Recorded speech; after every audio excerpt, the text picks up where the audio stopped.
This podcast is not sponsored or supported by any business or organization. The views reflected on these podcast episodes are my own.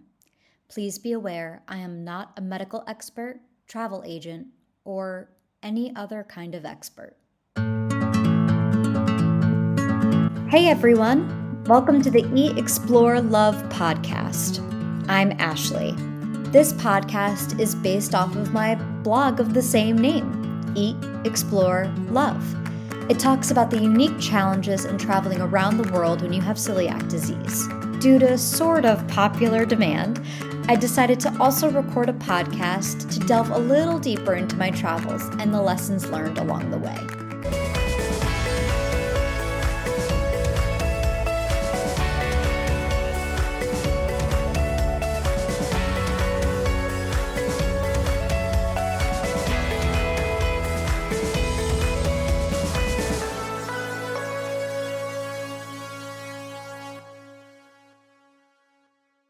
A few years ago, celiac disease officially became recognized as a disability by the American Disabilities Act.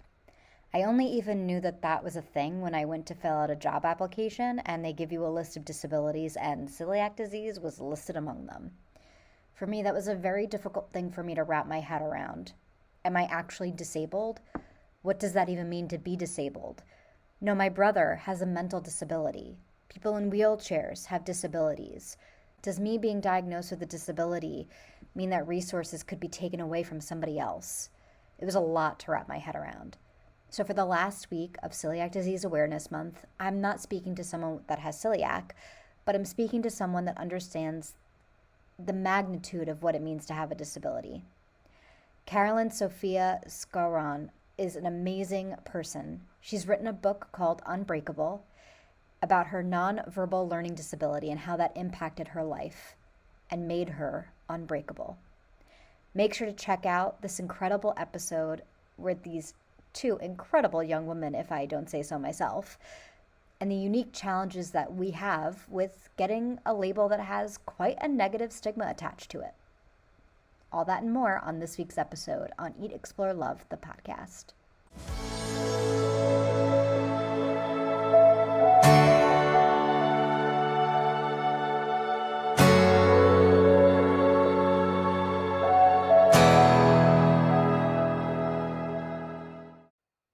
Hi, Carolyn. Welcome to Eat, Explore, Love, the podcast. I am so excited to have you on today and to be able to chat with you.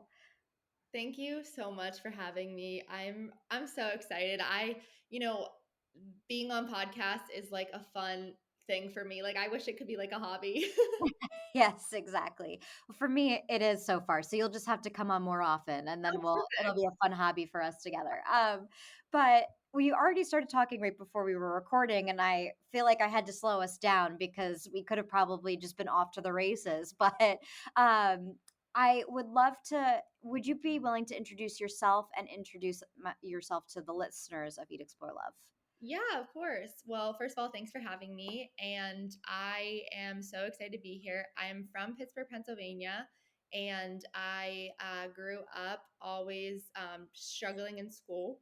I really, really struggled when I was a sophomore in high school, so much so that I didn't do well on the standardized test, which in turn made me realize, oh, I'm not going to graduate high school. So then I went to take a test to figure out why I failed tests in the first place. And they diagnosed me with nonverbal learning disability. And the pieces kind of all started to make sense, but I was not doing well where I was. So I ended up going to boarding school for kids with learning disabilities. And, if I wouldn't have done that, I probably wouldn't have gotten into college. So I definitely struggled a lot in school and everything, but I also see my learning disability as not just, it's not the worst thing in the world either. Absolutely not. And we were talking a little bit before recording and a lot of people that listen to this podcast are aware.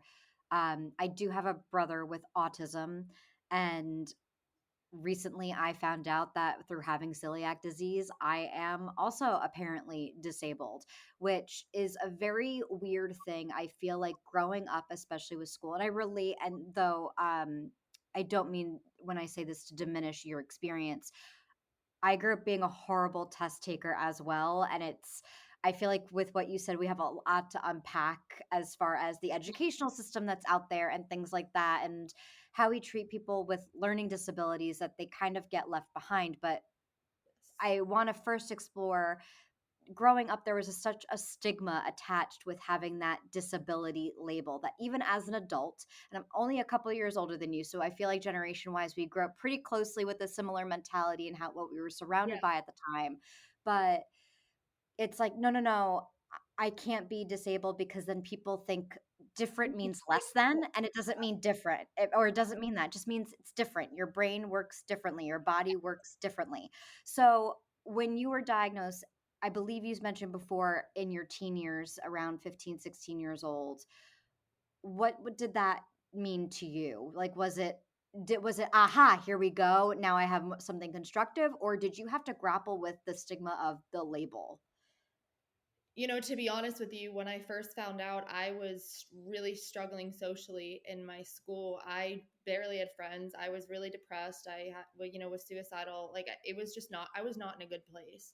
So then to find out that I had something that made me even more different from everyone, I was beside myself. And that's an okay initial reaction because you're like, wait, like me? Like, are you sure? Like, are you sure? And so when I first found out, I definitely was like, I kind of was scared too, because I was like, what does this mean? And I also didn't realize when I first found out that wasn't before, that was before the talk of boarding school.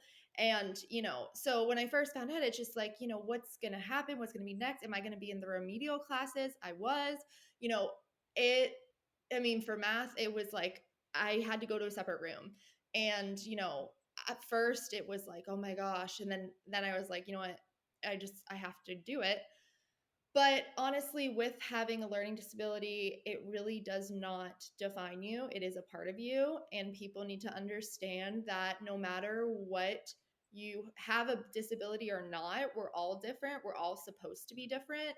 So, finding out with this stigma needs to stop because, quite frankly, if you don't have a learning disability, then your brain works one way and mine works another. And then another person's brain works like no one's brain works the same. So Yeah. I just think that it's something that people definitely need to talk about because, having nonverbal learning disability was something I didn't understand and I was so upset and I was like, "Oh my gosh, like I already am like in a really bad place in my life and now I have this." And I just remember going upstairs, screaming, crying, slamming my door and my parents were like because they just told me, they gently told me. Yeah. And that initial talk was definitely hard to hear, but Yeah. you know, I and again, as you answer, I feel like there's so much to unpack and so much to explore, and hopefully we get to at least a fraction of what I would like to talk through today. If not, you'll just have to come back for another oh, episode. But perfect. um, I feel, first of all, I'm sorry for all what you had to go through mental health wise. Because Thank you. again, I feel like I had a very similar mental health journey to you in high school. I think I was born supposed to be an adult, and having to be a child and a preteen and a teenager was like a very horrible inconvenience for me. And so I'm very sorry, and I hope that it's gotten better. But as far and I think it is changing as far as now when I'm seeing kids and it's spoken about, the kids are referring it to it as, oh, that kid has a superpower. And I love that because it is a superpower. There's so many skills that you get that Yes. other people don't get to have when Yes. they are quote unquote perfect, which you Mhm. just have another set of problems that I would prefer my sort of problems than Yeah. your entitlement. But and not you that you're entitled, No, meaning other I people. In case that gets misconstrued somehow by the world. But I feel like one of the skills that I've really learned how to do is being an unapologetic advocate for myself. So is that something that you can relate to that you've been able to develop over time? Yeah, definitely. I think I went through boarding school and I went through college and when I actually wrote a book, and when I was writing it, I really wanted to make sure that I was, talking about this part of me. And, recently it's kind of more come up because my friends will be like, okay, let me parallel park because spatial awareness is something I struggle with. But it's Mhm. like, it's not a bad thing. We make light of it, we joke about it. And so that's like what people need to do about these things. And I Yeah. definitely think that it took a while to be like fully like myself and advocate, but I did get there, and now I'm very passionate about it because I want other kids who have NVLD or any LD to, number one, know that they are not dumb, to know that they are enough, and they, just because their brain works differently, quote unquote, than someone else, does not, like, they still are a person. Like, you still matter, and you belong. That was my thing, is I really want kids to know that they belong, and that they matter, and every part of them is valuable, and people shouldn't make fun of kids with it because it's it's a superpower, like you said. It makes them different because when they grow up, it turns out very differently than when they're a kid. Yeah. How do you feel that it impacts your day to day and how you relate to others or even relate to yourself that pre diagnosis you may not have had? But like a big example that I have is amount of empathy that I have for others Hmm. and relating to them. Is there anything that you're like, oh, I have got some really awesome qualities because of how my brain works differently from others? Yeah, I recently was thinking too about, just having nonverbal and how my brain works differently, but something about it, and I've been trying to do more research about it too as well, and just kind of learn more about it, because now I'm really interested, because now, I've been through school, I've done that, but now I want to help those other kids. And I really just want to just help these kids understand, like, finding out your LD is not, like, it's not the be all end all. I did I have it? I mean, other than really just, I would say how I think, maybe, and I also think, like, I guess a superpower is that I can write songs. I love writing Mm. music. I absolutely just love music. It's so healing for me. And I realized that, like, writing songs and just like writing just was such a healing thing for me. And I was a good writer. And I was like, okay, not everyone's good at this. And also too, I think my heart is because of my LD, and that's okay. But I care so deeply for others. I care so much for my people. Like, even my best friends, I saw something, I was like, oh my God, they're both gonna love it. I'm getting this for them. Like, I will do anything and everything for the people that I love and care about. And I am grateful that that is my heart, because people would always tell me, you're too nice. You need to be like, kind of like, especially guys, be a bitch. And I was like, oh, sorry, am I allowed to say? We'll put it the E next to it. It's fine. Say what you got to say. Let it out.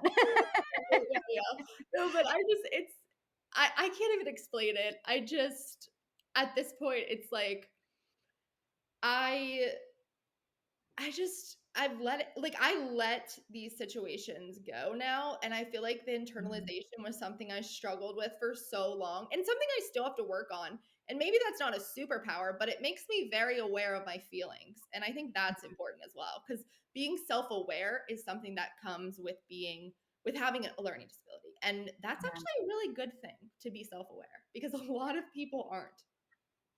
right. It took me a long time to learn how to be self aware without beating myself up, Yep. too. Yep. And I feel like that depression that we spoke about earlier a couple minutes ago, it's a really powerful thing when you take Sorry.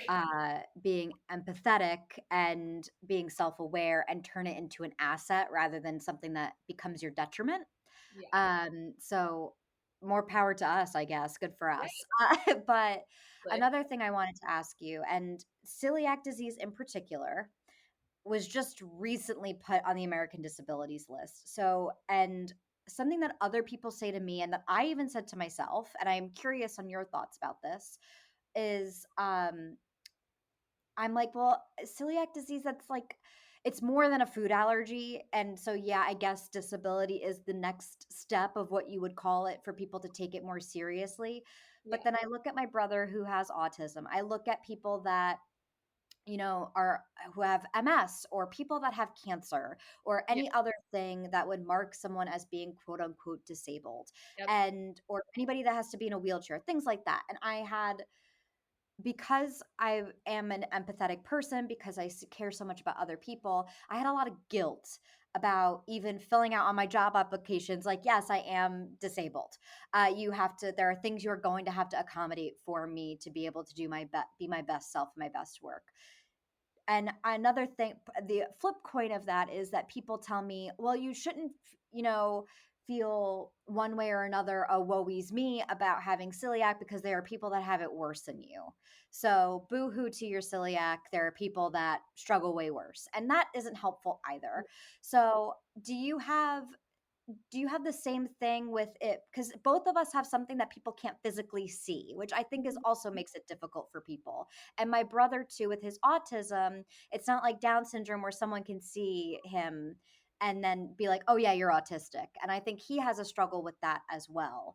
Or there Yeah. is a struggle in communicating with people and getting them to understand and be patient when it comes to that sort of thing. Right. That was a Right. lot to give you to unpack, but what are your thoughts on that? I mean, I was thinking about it, and honestly, it's kind of like, a handicap spot. It's not like we're gonna Mhm. park in a handicap spot. We're maybe handicapped in the brain, but like, we're still, move up out our day, still, do this, do that. It's what makes you you. It is a part of you, and it gives you that sense of superpower that someone else doesn't have, because you have that like special unique quality. Like my unique quality that at least I think is the way that I just care too much and I'm too nice and Yeah. my heart.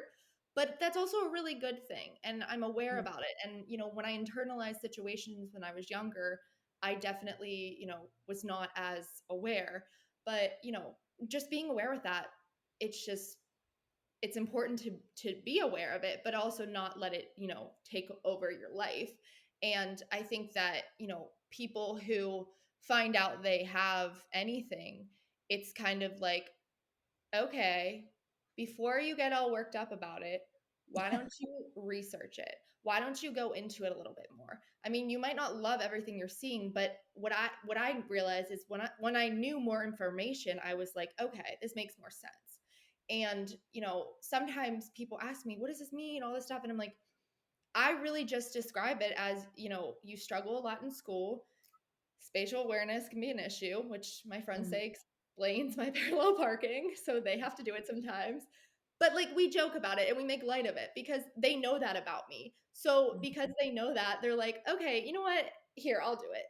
And it's Yeah. just like having people be aware of you having it is also important too, because not that they're going to treat you differently, but like if something happens or I say something or whatever, my friends would be like, oh, okay, well, NBLD, that was where that was kicking in. Or like if I was like in a fight with like a family member, or like if my sister and I were fighting or whatever, like I'd be like, wait, I'm internalizing this too much. This is my fault right now.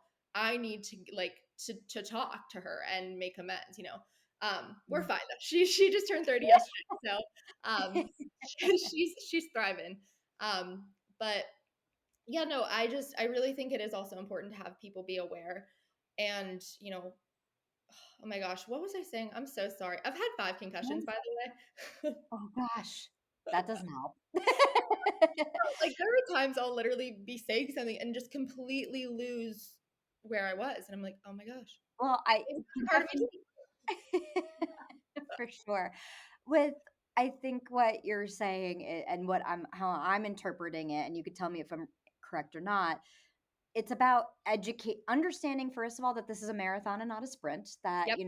they're going to have tough times and there's going to be good times, and to kind of go with all of it and to educate yourself, but also have the patience to educate others when you're having moments. So if other people are not understanding or diminishing what you're going through or anything else like that, you having that knowledge of how your brain works in your back pocket is helpful in educating other people and creating that patience. So that way, the label of disability might be completely irrelevant because you have the vocabulary to be able to say, I need X, Y, and Z from you, or you're doing this, which is why I'm responding like this. And this is how it could be a more productive whatever it may be that you're doing, is how Yeah. I interpreted what you just said.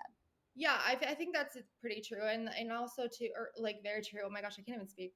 But I think it, I don't know. It's really hard to kind of think about it in like a way of like sometimes like with my like friends, and I was thinking about it too with my best friends. It's like they, I might ask, like they might tell me something, and I'm like, wow, like they told me, they trusted me, like, Mhm. and then where someone else would be like, okay, whatever, but I see those things as like a good connection. Again, back to empathy, back to the heart. I see that as like a good connection thing and a good just way of being empathetic and just caring for each other. And yeah, I mean, I think if people were more educated about it, I think people would treat it a lot differently. And I am very passionate about nonverbal learning disability, and I want to see how I can get more involved with it. But yeah, I mean, there are some days where you're just like, you It just really just stinks sometimes. It yeah, really just stinks. Yeah. yeah, exactly. Like it's everything, you are who you are for a reason. And Mhm. I think we need to embrace that more instead of, oh, you're different, you Mm. know, back off. You know what I mean? Like, Yeah. and that's how a lot of kids treat each other now. And it's horrible. And Yeah. I hate seeing any of that because I'm like, I totally, I would be that kid that you'd be like, push away, like, no. But no, I honestly, like, I'm so open with it. I tell literally like my friends, like when I meet them, I'm like, yeah, like this is just something I have. Like if I ever like interpret something or all this stuff, like, you know, my best friends know me. So they know that if like something happens, I'm like, they know, they're like, okay, like we know she has this. And Yeah. because they have that knowledge, it avoids any conflict because it was open communication.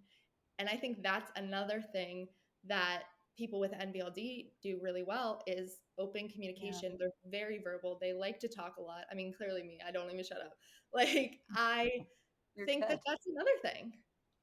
Well, you said a lot, which I want to bring us back to the whole idea of education, right? So, my, I, like I said before, I struggled really a lot with taking tests. So did one of my sisters. And my brother obviously really struggled with standardized testing. Yeah. And that is probably my biggest issue with this educational system is they try to put everybody into a box. And if you Mm-hmm. don't fit into that box, then you are different, which then is interpreted as less than. Uh, so in my family, it was if you were not in AP classes, no, no, like you are in big, big trouble. And it really was a struggle for me to be able to live up to those standards. And I have some cousins too, where the family standard was be in AP exams. And if you were, or AP classes, sorry. And if you're not in those things, then just shame on you. Education is the only way. And I feel like we are finally getting to a world where that's not the case, where education isn't everything anymore. It's Yeah. actually, I feel like the college degree is almost losing its value, which that's a whole Life other separate Yeah. conversation. Yeah. But life experiences, that is more than you're going to learn in a classroom. Like, Yes. So, and I traveled around for 9 months throughout Europe on my own, living in different countries for periods of time. And I was like, oh, I would have learned so much better because in a 6 hour sitting at a desk did not do it for me. My attention span was very short. If it was a topic I didn't understand or wasn't interested in, I zoned out and I was in my head coming up with movies in my brain. And it wasn't until college where I could choose my major and choose what I was interested in that I actually began to flourish in school. So, all this is to yeah. say, if you could go back in time, or if you had a child that had a learning disability, whatever that may be, maybe even specifically, let's educate people now on a nonverbal learning disability. What can teachers do to help their students succeed, even in this standardized testing environment that they're unfortunately in? I'm sure Yeah. there are some things that you feel that they could do to help kids like you. So, what are some tips that you have for Well, them? first, I'll have baby Ava one day, so I'll make sure that she's getting the best, or maybe private school. I don't know. I did public and I was just not well. But Yeah. honestly, it is true. They put you in this box and they think you need to learn exactly this way. But what they don't understand is number one, not everyone can take a test in an hour. Like, Yeah. there are times where you just like need to think, and like it's not that you're not doing the test, it's just you need that time and they're not giving it to you. And another thing too, like that I have noticed with teachers and stuff, it's like there should be a if a teacher has a kid in their class like that, they should have a mandatory like if especially if it's a kid who like is sitting alone at lunch, which is a whole other story because, but I truly think that like if the teacher can be like, "Hey, like we can work on this while everyone's at lunch or we can work on this after school." Having teachers involved, the thing is teachers are very involved. Teachers are very underappreciated. Teachers Mm. do what they're told. And, it's not their fault that the system's so, messed up. But I do think that they need to put more rules into place about test taking for sure. I think standardized testing is complete BS Yeah. because I do not think that measures how smart you are at all. And it doesn't. It really just doesn't. And also just like, everything in like the high school, especially high schools, there should be tutoring. There should be mandated, like there should be things that are required. I mean, I remember when I was in public high school before I went to boarding school, I had about like 90,000 tutors. Like, I'm not even kidding. Like, I had a tutor for bio, I had a tutor for Spanish, I had a tutor for math, like all of them. And that should have been taught in class Mm-hmm. or at least given some attention Yeah. because it's okay to have the problem is though in class no kid wants to be singled out. And Right. that's why I think tutoring after school or before school or lunch, whatever, it would help a lot. I mean, I know with me, I need to read something maybe like 4 times just to like fully understand it. And when I have like meetings with people, I'll be like, okay, so this is exactly what you want me to do because that's how I work best.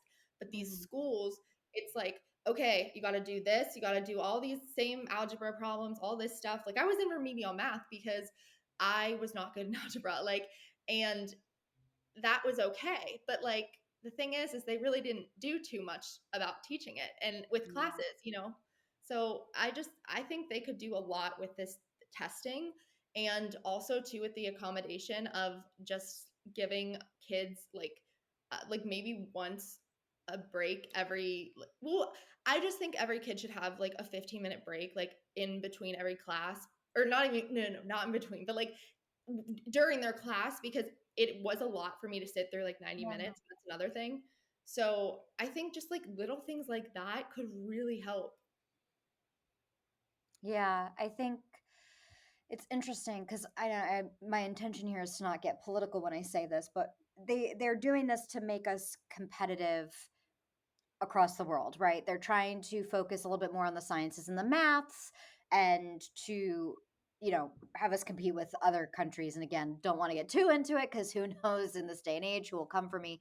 But I think that to your point, what needs to be celebrated is the different types of intelligence that exist. So for you, your intelligence is emotional intelligence and your intelligence is creative intelligence, and that needs to be fostered. And Yeah. I feel like once you see where kids are starting to get a focus on, again, it doesn't need to be competing about in the best honors classes because that doesn't mean anything. That those kids that are maybe best in the honors classes maybe have zero emotional intelligence. And those kids that are really great in the sports department also may not have emotional intelligence, but also don't have you know what I mean? But they have other strengths elsewhere and they can contribute to society in other ways. And there's so much that can be celebrated. To your point, we all have our superpowers, we're all different for a reason, and I feel like if we invested in that, of that's what makes our country so great, is that we have all these freedoms which allow us to be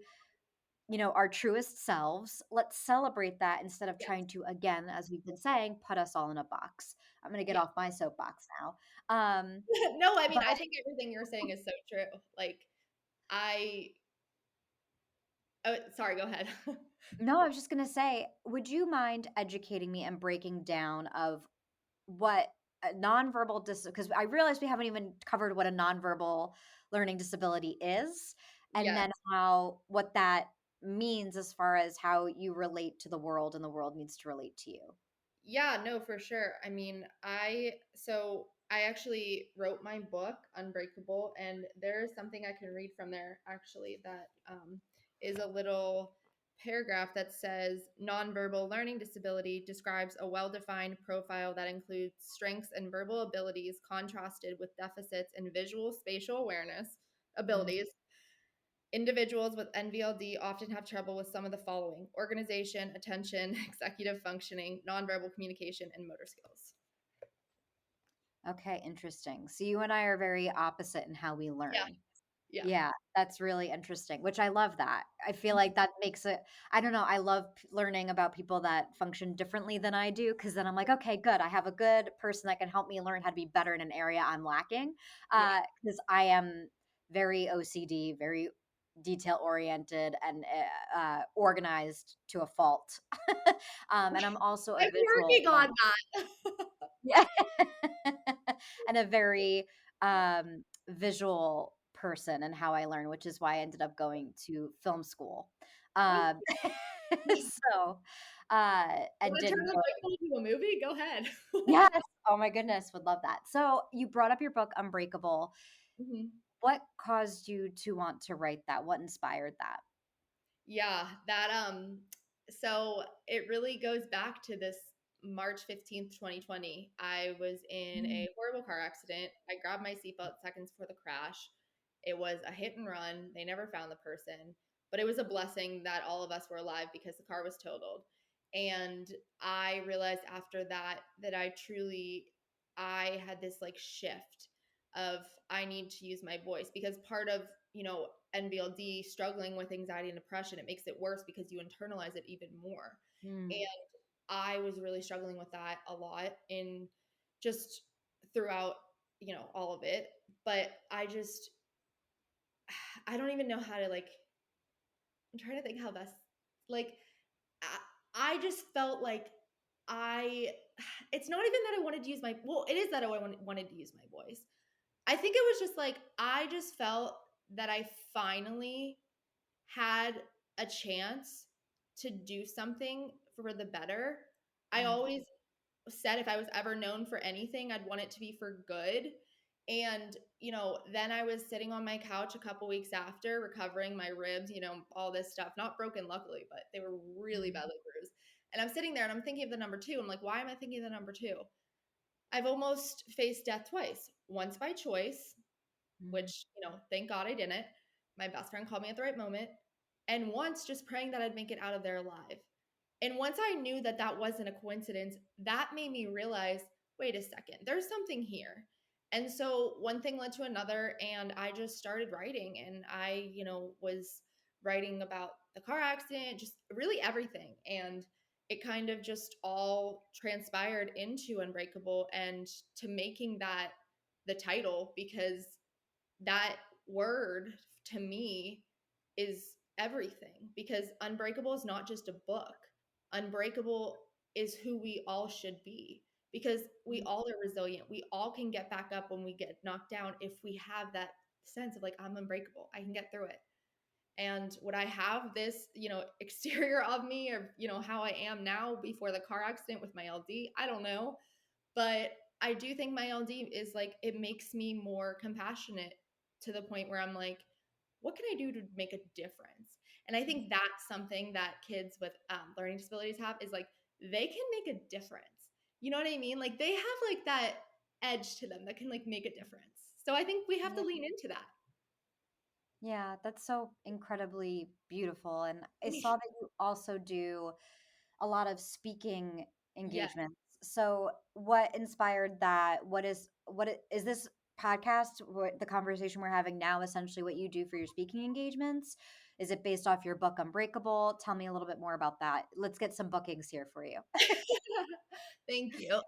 No, so basically my speech is about the building blocks of you.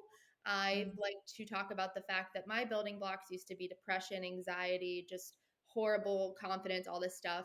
And now my building blocks are confidence, love, like, resilience, basically showing people that no matter where you're at right now in your life, you can change your building blocks based on where you are right now. And it's almost like a self reflection in a way speech, because it's like, oh, where am I right now in my own life? And like, what can I do to like change that? Like, literally, when I walk out of here, how can I make a difference? And that's what I want people to do, is to be like, okay, how can I make a difference? Because I want everyone to do it. I want people to understand that they all can make a difference and their voices matter. And that's essentially more what the speech is about.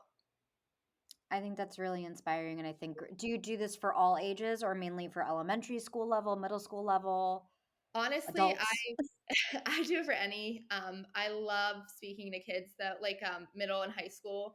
There's nothing more fulfilling when a kid comes up and is like, that really helped me. And I just, in that moment, I'm like, this is exactly why I do what I do, because those Mhm. moments, those special moments are inexplainable, and nothing can ever like take that away. And it just, you feel so good because you're like, I used to be struggling at rock bottom, and now we're Yeah. here and we're advocating for our LD and stuff. Like 16-year-old Carol is probably like, wow, like how did we get here? Like what are you doing?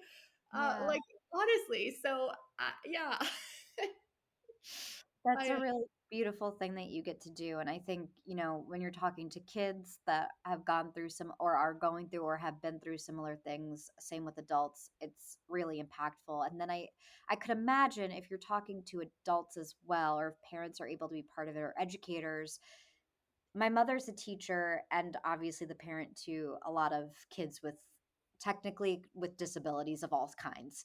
So I think um I do cover it though. Yeah, I do. yes, I think with my mother in particular, seeing her and that she's covering a lot of the things that we are talking about, I find when I'm watching her that she like beats herself up and that I wish I could have done more when you guys were younger. I wish I knew, and again, we grew up in a time where they didn't know what we know now. So my mother always jokes that my brother in particular was the swimmer before the boat.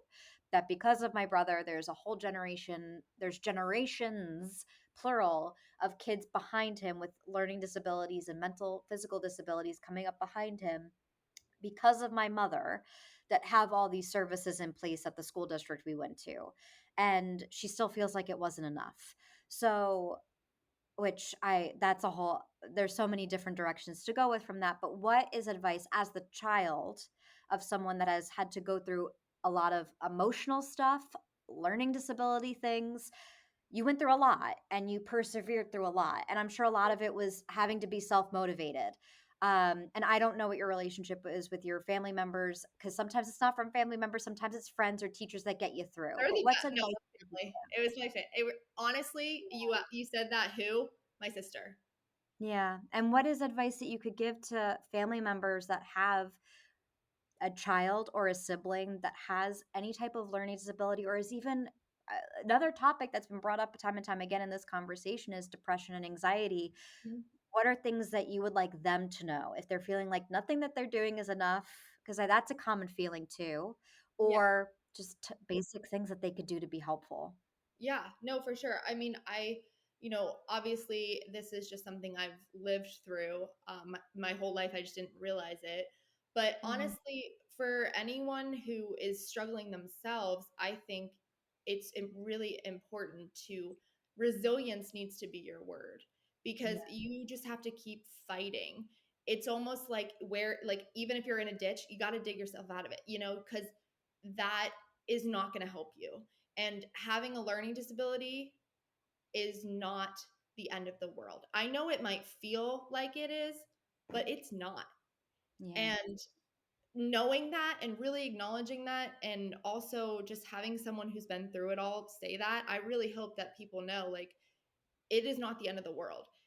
it might suck and you might hate to hear it, but you don't have to be upset about it or be, you don't have to be ashamed of it for sure. Like, you need to look at it as, this is my superpower. And really, Mhm. kind of what I figured out that I did looking back is kind of, I was kind of figuring out what my superpower was until I realized it was writing, and speaking. And every kid has that. It's just, you got to find it. And that's something that they can work on, is like, just think, like, what's my superpower? And like every day be like, what's my superpower? Every day until you find it. And then when you find it, that's your superpower. I would say that for sure for kids. And then, adults or family members, you know, I think a lot of what helped my parents is researching and doing stuff like that. So I think that, educating yourself a little bit more on it is not a bad idea.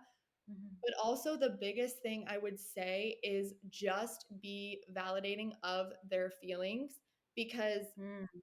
that is a really big thing when you are going through this and you just find out, you're like, wait, like, I want to make sure my feelings are validated, So it's like, you have to make sure that that's aligning and you're being there and you're being supportive, and, you know, you're doing everything you can to help them in a way where it's not like, oh, it's okay. You just have it, just, it's okay. It's fine. You don't have to worry about it.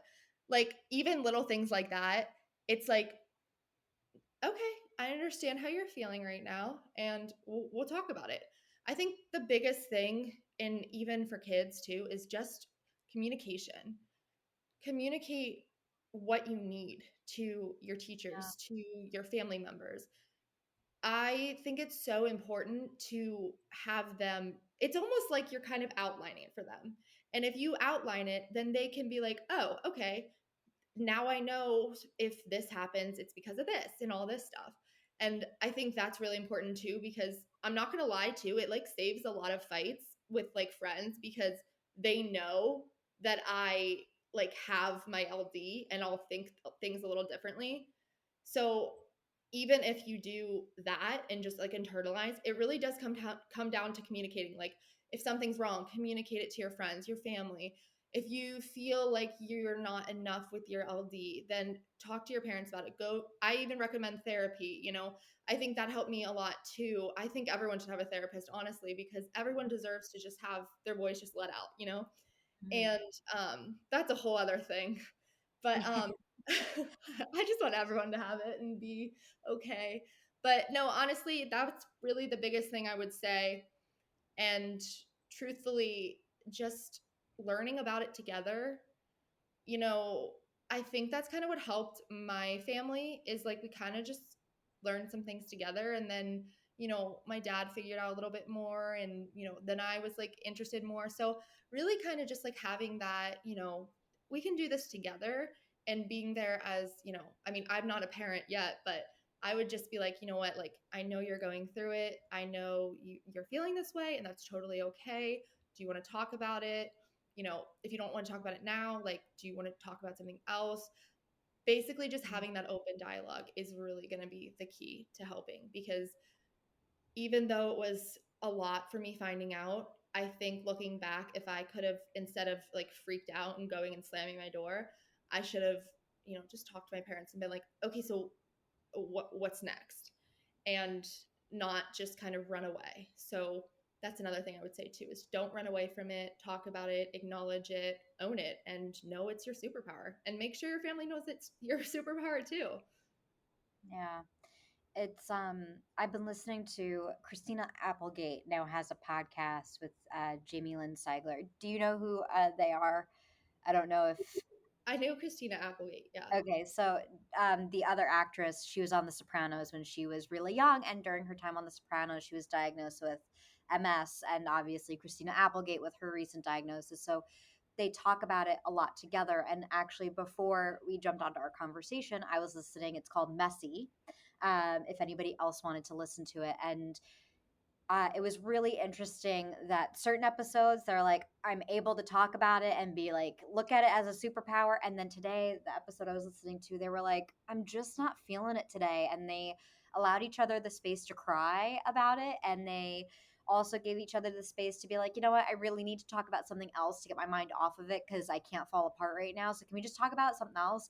And it was really interesting and lovely to hear their conversation because it's helping me process things that I've been diagnosed with over the past of there are days I just want to cry and say it's not fair and Of run course. away from it and not be happy about it. And then there are days where I want to be like, I'm awesome because I have X, Y, and Z wrong with me. And it's not even wrong, it's just different. And I I think it's also important to allow people to have that roller coaster.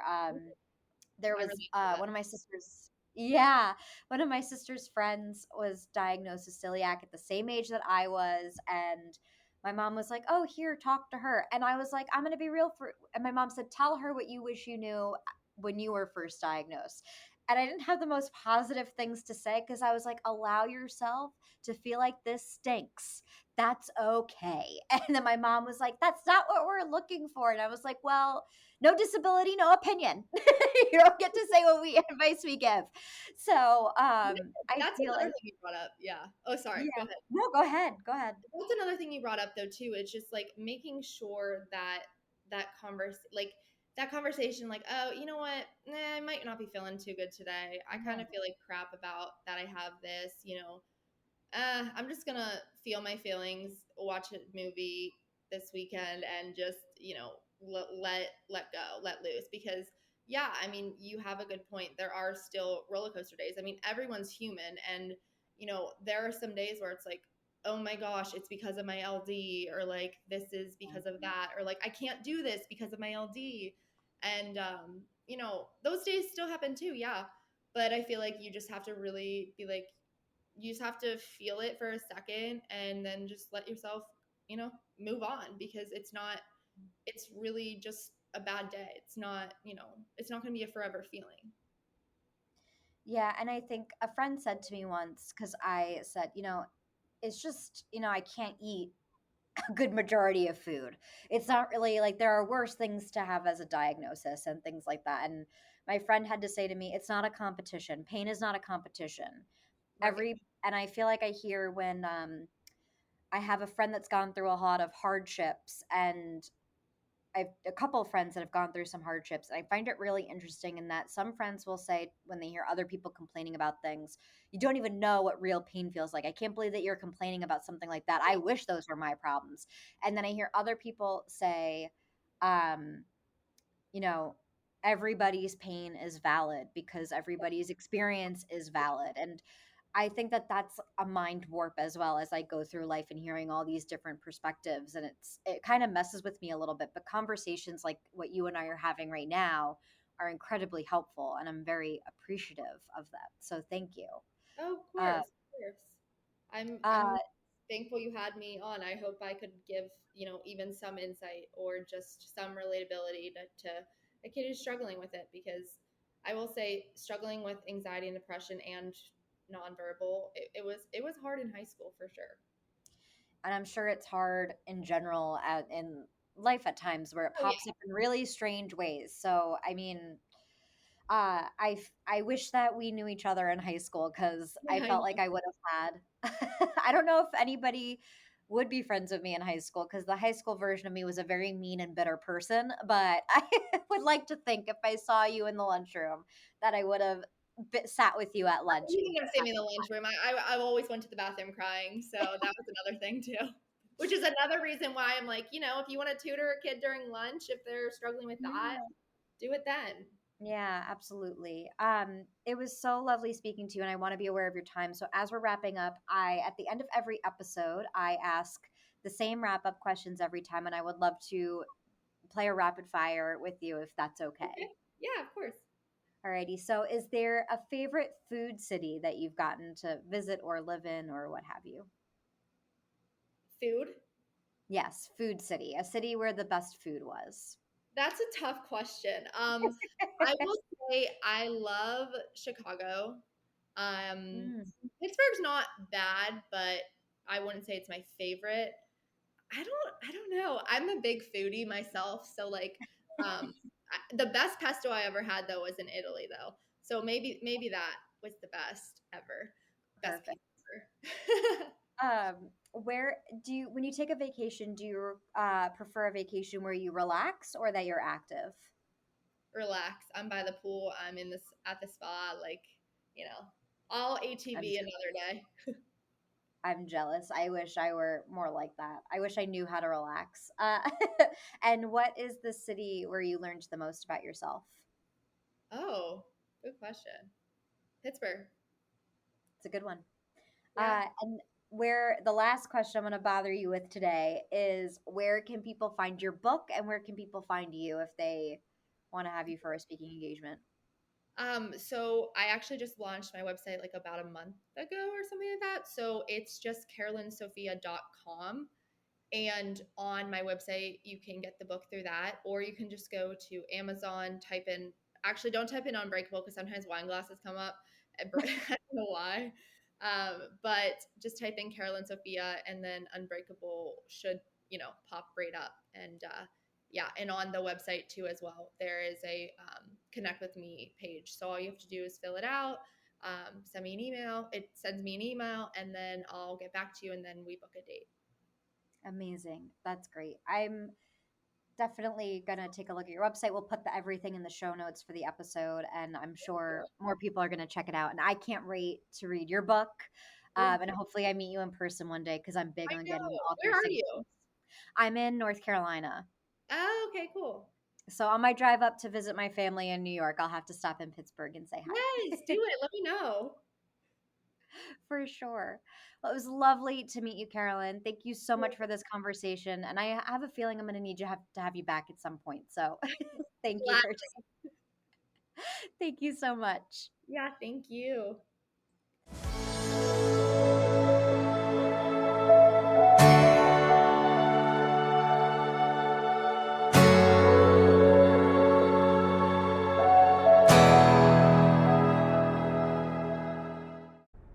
I hope this conversation was resourceful and impactful for you like it was for me. And also, it was just super helpful in not feeling as alone as I felt in the past.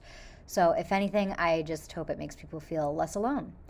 Thank you so much for listening. I am hoping I'm able to have Carolyn back on the podcast because she is incredible and an inspiring young woman. And you should definitely go check out her book, and the links that she mentioned are all in the show notes to this episode. Thank you so much. Till next time. Thank you for joining me this week for all the fun journeys and lessons learned on my big adventure called life. For more information on the different cities discussed, check out the blog posts on hieatexplorelove.com, posted every Monday, Wednesday, and Friday. If you have any questions or fun stories to share, feel free to reach out at hieatexplorelove@gmail.com. Until next week, remember to eat well, explore the world, and love yourself. See you next time. This episode is produced, scripted, and edited by me, Ashley. Special thanks to Sarah Mientka.